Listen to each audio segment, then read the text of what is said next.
முதலாவதாக இந்த ஆட்சி தொடர வேண்டும் என்ற அணியின் சார்பில் திரு எஸ்.ஆர். சேகர் அவர்களை தன்னுடைய உரையை நிகழ்த்த அழைக்கிறேன். 2014 இந்த ஆட்சி மாற்றம் ஏற்பட்டது ஏன்? அதை யோசனை பண்ணினா இந்த ஆட்சி மாற்றம் இப்போது அவசியமா இல்லையா என்பது சரியாக தெரிஞ்சுவிடும். இந்த ஆட்சி மாற்றம் ஏன் ஏற்பட்டது? ஆனா முதல் அவ்வண்ணா வரை, ஏ முதல் இசட் வரை அத்தனை இடங்களிலும் அத்தனை பெயர்களிலும் ஊழல் இருந்த காரணத்தினாலே ஆட்சி மாற்றம் ஏற்பட்டது. ஆதர்ஸ் ஊழல், போபர்ஸ் ஊழல், சிடபிள்யூ ஊழல், தேவாஸ் ஊழல், எம்ப்ளாய்மெண்ட் ஊழல், ஃபோர்டர் ஊழல், காஜியாபாத் ப்ராவிடன்ட் ஃபண்ட் ஊழல், ஹர்ஷத் மேதா ஊழல், கேத்தன் பரேக் ஊழல், எல்ஐசி ஊழல், மதுகோடா ஊழல், ரேடியோஷன் ஊழல், சத்யம் ஸ்கேன் ஊழல், டெலிஃபோன் 2G ஊழல், யூடிஐ ஊழல் என்று இசட் வரை அத்தனை ஊழல்கள் இருந்த காரணத்தினாலே ஆட்சி மாற்றம் ஏற்பட்டது. ஆட்சி மாறுவதற்கு ஒரு காரணம் தேவைப்பட்டது. ஆகவே இவையெல்லாம் இருந்த காரணத்தினாலே ஆட்சி மாற்றம் ஏற்பட்டது. ஆனால் இப்போது ஆட்சி மாற்றத்துக்கு என்ன அவசியம்? இப்போது ஆட்சி மாற வேண்டும் என்று துடிப்பதனுடைய காரணம் என்ன? ஆட்சி மாற வேண்டும் என்று துடிப்பவர்களுக்கு ஆட்சி மாற்றத்தை நோக்கிய தகுதி இருக்கிறதா? யார் அவர்கள்? இன்றைய ஆட்சி மாற்றத்திற்கான அவசியம் ஏன் இல்லை? இன்றைக்கு ஆட்சி மாறதுக்கு அதே மாதிரி A to Z ஆன ஆட்சி மாற வேண்டாம் என்பதற்கு A to Z காரணங்கள் இருக்கிறது. Ayushman Bharat A, Beti Bachao Padhao B, C for cleaning India, D for digital India, E for entrepreneurship, F for financial institution, H for heritage city level, I for Indradhanush, J for Jeevan Jyoti Bima, K for Kushal Vikas, L for LED bulbs, M for Make in India, N for National Career. இப்படியாக Y வரை youth Mudra Yojana வரை இந்தியாவில் இருக்கக்கூடிய அத்தனை பேருக்கும் அத்தனை தேவைகளையும் பூர்த்தி செய்கின்ற ஒரு ஒப்பற்ற ஆட்சியாக இருக்கின்ற போது ஏன் ஆட்சி மாற வேண்டும்? ஆட்சி மாறுவதற்கு முன்னாலே, மக்கள் முன்னாலே ஆட்சி மாற வேண்டும். சரி, ஒரு வாதத்துக்காக வைத்துக் கொள்வோம். ஆட்சி மாற வேண்டும் என்று சொல்லுகிறார்கள் அல்லவா? இந்த ஆட்சி மாறினால் யார் வருவார்கள்? A to Z ஊழல் பெறுவதில் தானே வருவார்கள். ஏற்கனவே நடத்திய ஊழலுடைய ஊற்றுக்கண்ணாக இருந்தவர்களுக்கு தானே மறுபடியும் வாய்ப்பை கோரி தேடி வந்து கொண்டிருக்கிறார்கள். ஆகவே மக்கள் முன்னாலே எதிர்க்கட்சிகள் வைக்கின்ற வாதங்கள் என்ன? மக்கள் முன்னாலே அவர்கள் வைக்கின்ற மெட்டீரியல் ஃபேக்ட் என்ன? ஒரு தகர டப்பாவிலே, ஒரு வெற்று டப்பாவிலே, உண்மைகளுக்கு புறம்பான டப்பாவிலே, உண்மையே இல்லாத டப்பாவிலே, பொய்யும் மட்டும் இருக்கிற டப்பாவிலே ஒரு கிஃப்ட் பேப்பரை சூத்தி வச்சு வாதங்களே இல்லாமல் பொய்யை மக்கள் முன்னாலே வைத்து ஆட்சி மாற்றம் கேட்கிறார்கள். ஆகவே ஆட்சி மாற்றத்துக்கு இப்போது அவசியம் இல்லை. இந்த 5 ஆண்டு காலங்கள் எப்படி இருந்தது? 5 ஆண்டு காலங்கள் எப்படி இருக்கிறது? ஊழல் பேர்வழிகள் அத்தனை பேரும் கடந்த ஆட்சியில் தப்பு வைக்கப்பட்டார்கள்.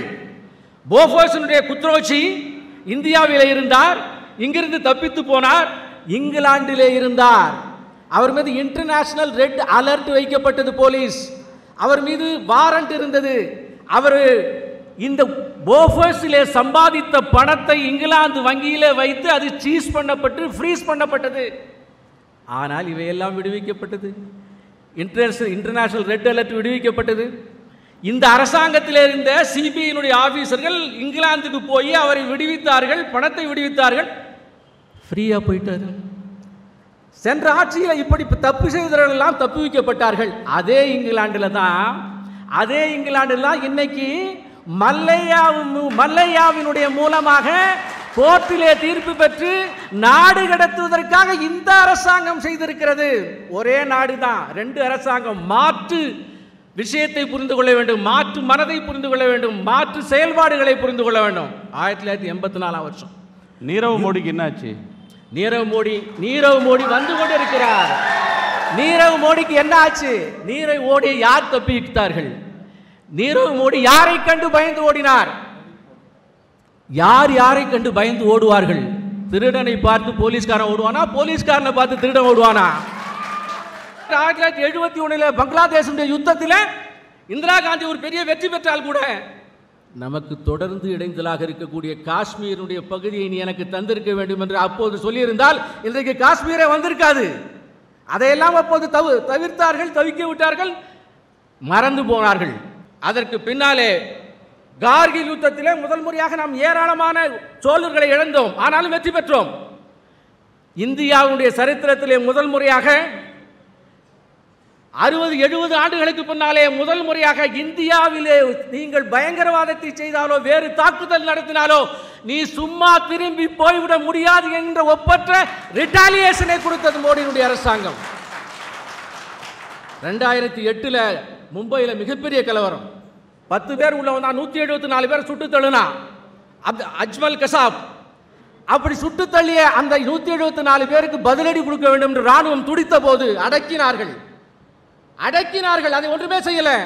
ஆனால் 2015 ஜூன் மாதம் 4ஆம் தேதி மணிப்பூர் கண்டேலா மாவட்டத்தில் BSF வீரர் 17 பேர் பாகிஸ்தானுடைய ஜெய்ஷ் இ முகமதுடைய தாக்குதல் நடத்திய போது 5 நாள் ஜூன் மாதம் 9ஆம் தேதி மியான்மர் நகருக்குள்ள பூந்து 70 கமாண்டோக்கள் 17 பேரை 70 கமாண்டோக்கள் 40 நிமிடத்தில் 187 மாவோயிஸ்டுகளை கொண்டு குவித்தார்கள் வேறு நாட்டின் எல்லைக்குள்ளே புகுந்து.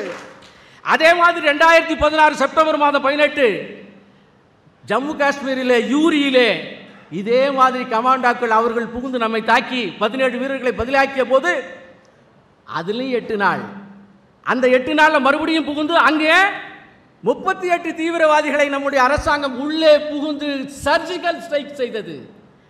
2019 நமக்கெல்லாம் ரொம்ப நல்லா தெரியும். பிப்ரவரி மாதம் 14ஆம் தேதி அன்னைக்கு இங்கே பூந்து 44 வீரர்களை புல்வாமாவிலே ஜம்மு காஷ்மீரிலே கொன்ன போது 12 நாள் ஒரு வீட்டில் இழவு வந்துச்சுன்னா ஈமக்கிரியைக்கு கங்கையில் போய் நம்முடைய பிரதமர் மோடி குளித்து ஆரத்தி காண்பித்து விட்டு அடுத்தபடியாக பால்காட்டிலே நம்முடைய வீரர்கள் அங்கே சென்று 350 பேர் ஜெய்ஷ் இ முகமதை கொன்று குவித்தார்கள். இந்த நாட்டினுடைய பெருமை காப்பாற்றப்பட்டது, இந்த நாட்டின் இறையாண்மை காப்பாற்றப்பட்டது, இந்த நாட்டின் கௌரவம் காப்பாற்றப்பட்டது. அத்தனை பேரும் கொண்டாடினா, இந்தியாவில் இருக்கிற அத்தனை பேரும் கொண்டாடினா. எதிர்கட்சிகள் அழுதார்கள், ஒப்பாரி வைத்தார்கள், எங்கேயாவது இதனுடைய அரசியல் லாபம் பாஜகவுக்கு போய் முடியும் என்று. நாட்டை பற்றி கவலைப்படவில்லை, நாட்டின் வெற்றி அவர்களுக்கு தெரியவில்லை. நாங்கள் 1971 பங்களாதேஷ் வெற்றி பெற்ற இந்திரா காந்திக்கு அப்போது இருந்த எங்களுடைய ஒப்பற்ற தலைவர் அடல் பிஹாரி வாஜ்பாய் அவர்கள் இந்திய தாயவர்கள் பராசக்தியவர்கள் என்று சொல்லி ஊரெல்லாம் நாங்கள் இந்திரா காந்தியை கொண்டாடினோம். நாடு ஒன்று, நாட்டிற்காக நாங்கள் இணைந்தோம். அரசியல் லாபம் பார்த்து இந்தியாவை பிரிப்பதற்காக பாகிஸ்தானுடைய முஷ்ரப் இந்தியாவுடைய பிரதமராக யார் வேண்டும் என்று பேட்டியில் சொல்றார். யார் வேண்டும் என்று சொல்லுகிறார். அவமானம் இல்லையா? அந்த முஷ்ரப் இந்த நாட்டினுடைய எதிர்க்கட்சி தலைவரையும் பிரதமராக வர வேண்டும் என்று சொன்னால் அப்ப உண்மையான தகுதியான பிரதமர் யார்? அவன் வெறுக்கிறவன் தானே, பாகிஸ்தான் வெறுக்கிறவன் தானே இந்தியாவுடைய பிரதமராக இருக்க முடியும், நாட்டினுடைய ஒப்பற்ற பக்தனாக. ஆகவே பாகிஸ்தான் எம்பசிக்கு போய் பேசி எல்லாம் பண்ணி குடும்பத்தோடு ஐக்கியமான பிறகு அப்ப இந்தியாவுக்கு பிரதமர் யாருன்றதை இந்தியர்கள் தீர்மானிக்க வேண்டியதில்லை, இந்தியர்கள் தீர்மானிக்க வேண்டும் என்று தான் நாங்கள் விரும்புகிறோம். பாகிஸ்தான் தீர்மானிக்க கூடாது என்று விரும்புகிறோம். பாகிஸ்தான் இந்தியாவுடைய பிரதமராக தீர்மானிப்பதற்கு யார் இருக்கிறார்களோ அவர்கள் வரக்கூடாது என்கிறோம். ஆகவே அப்படிப்பட்ட ஒரு ஒப்பற்ற இந்தியாவுடைய மதிப்பையும் மரியாதையும் காப்பாற்றிய அரசு எதற்காக மாற்றப்பட வேண்டும்? 2 நாளைக்கு முன்னால குமரியிலே பாரதிய ஜனதா கட்சியின் தலைவரும் இன்றைய பிரதமர் ஒப்பற்ற தலைவர் நரேந்திர மோடி அவர்கள் ஆட்சி மாற்றம், அதிகார மாற்றம் எங்களுக்கு வேண்டாம், சீர்திருத்தத்துக்கான அனுமதி கொடுங்கள், உத்தரவு கொடுங்கள், நாங்கள் சேர் மாற்றம் வேண்டாம், கட்சி மாற்றம் வேண்டாம், ஆட்சி மாற்றம் வேண்டாம், அதிகாரம் மாற்றம் வேண்டாம், மக்களை வளர்ச்சியிலே முன்னேற்ற வேண்டும், அந்த மாற்றத்தை செய்வதற்கு தயாராக இருக்கிறோம் என்று சொன்னோம். என்னுடைய அருமை நண்பர் ஈஸ்வரன் அவர்கள் சென்ற இதே 5 ஆண்டுகளுக்கு முன்னாலே எங்களோடு இருந்தவர். அன்றைக்கு அவர் பேசினார். இது தேர்தல் பிரச்சாரம் அல்ல, இது ஓட்டு வேட்டை அல்ல, இது நாட்டை மீட்கின்ற போர். அந்த போரினுடைய அடிப்படை சிப்பாயாக இருந்து நான் நரேந்திர மோடியோடு ஒத்துழைப்பேன் என்று சொன்னார். நியாயமான விஷயம், நல்ல விஷயம். நாட்டை மீட்க வேண்டும் என்கின்ற அதிகாரம் இல்லை, ஆட்சி இல்லை, சேர் மாற்றம் இல்லை, கட்சி மாற்றம் இல்லை, நாட்டை மீட்க வேண்டும். அந்த நாட்டை மீட்டு தருகின்ற ஒப்பற்ற தலைவன் நரேந்திர மோடியாக மட்டுமே இருந்து வருகிறார். அந்த காரணத்தினாலே இங்கு ஆட்சி மாற்றம் தேவையில்லை. தமிழகத்துக்கு ஏராளமான நன்மைகளை செய்திருக்கின்ற ஆட்சி, எய்ம்ஸ் வந்திருக்கிறது, கொங்கு மண்டலத்துக்கு டிஃபென்ஸ் காரிடார் 20,000 கோடி ரூபாயிலே வந்திருக்கிறது. இங்கே திருப்பூரில் இஎஸ்ஐ வந்திருக்கிறது. 2000 கோடி ரூபாய் மட்டுமே டொமஸ்டிக் டேர்ன் ஓவர் இருந்த இந்த திருப்பூர் இப்போது 22,000 கோடி ரூபாய். 15,000 கோடி ரூபாய் இருந்த எக்ஸ்போர்ட் இப்போது 45,000 கோடி ரூபாய். இங்கே இருந்த நொய்யலுக்கு 550 கோடி ரூபாய் இப்போது அதை சீர்திருத்துவதற்காக, அதை செப்பனிடுவதற்காக அரசாங்கம் கொடுத்திருக்கிறது. ரயில்வே லைன் என்று சொல்லி தமிழகத்துக்கு ஏராளமான நன்மைகளை 5,50,000 லட்சம் கோடி ரூபாய் 5 ஆண்டு காலத்துக்குள்ளே 1,50,000 லட்சம் கோடி ரூபாய் சென்ற 10 ஆண்டு காலத்திலே 2004-2014 கொடுக்கப்பட்டதை மாற்றி புதிதாக 1,50,000 லட்சம் கோடி ரூபாய் அதிகமாக கொடுத்திருக்கிறது. இதற்கு மாற்றுனவர்கள் இல்லை. ஒருவேளை ஆசைப்படுவர்கள் மறுபடியும் வந்தால் A to Z ஊழல்கள் தொடரும் என்பதை எச்சரித்து மக்கள் அந்த பாதையிலே விடமாட்டார்கள் என நம்பிக்கையோடு விடைபெறுகிறேன். நன்றி, வணக்கம்.